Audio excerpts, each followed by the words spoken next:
Good morning everyone, I am Sander Briggs Evangelista and I report the signs of being stable financial for teachers. So number 1, you never overdraw your checking account. This indicates excellent budgeting and cash flow management. So overdraw, example na lang, meron kang 5,000 sa account mo na and nag-withdraw ka ng 5,500. So nagkaroon ka ng utang na 500. So maaaring makaapekto yun sa account mo and pwedeng lumaki yung interest na hiniram mo at syempre tataas yung interest na inutang mo sa account mo. So number 2, you don't sleep over finance. This signifies financial security and peace of mind. So dapat dito meron kang financial management. Your expenses must be planned and dapat meron kang good financial health. Dapat alagaan din natin ang sarili natin. Para hindi tayo magkaroon ng stress or anxiety. So number 3, you use your credit cards for convenience and rewards but never out of necessity. So dapat dito dapat ginagamit natin yung rewards or benefits ng ating credit card.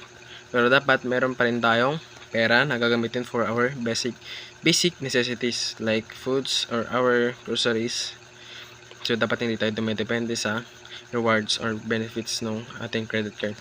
So number 4, you don't worry about losing jobs.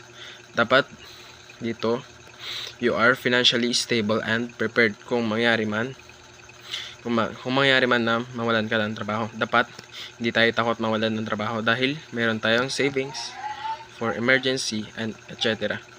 And meron tayong skills na kumita pa rin like investments and other streams. Number 5, you pay your bills ahead of time. Tama. Dapat binabayaran natin ang ating mga bills on time para hindi tayo ma-stress kung magsabay-sabay man ang ating mga expenses. So dapat hindi natin like kuryente, hindi dapat lumalagpas sa 2 buwan yung mga expenses na sa ating kuryente. So number 6, people ask your opinion about financial matters. You inspire them. So merong mga nagtatanong kung paano kumikita and para tayo maging responsible gumamit ito. So dapat we inspire them and giving them advice kung paano rin sila magiging financial stable and magkaroon sila ng financial management. So number 7, you generally happy with your financial situation. So sabi nila, money can't buy happiness. Dapat hindi lang tayo dumidepende sa pera para maging masaya. So maraming paraan para maging masaya and dapat you are happy on what you do.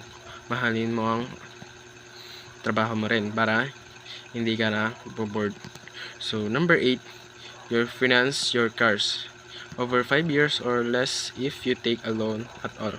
So dapat kung hihiraman tayo ng pera or bibili tayo ng kotse and balak nating umutang sa bangko ay dapat shorter loan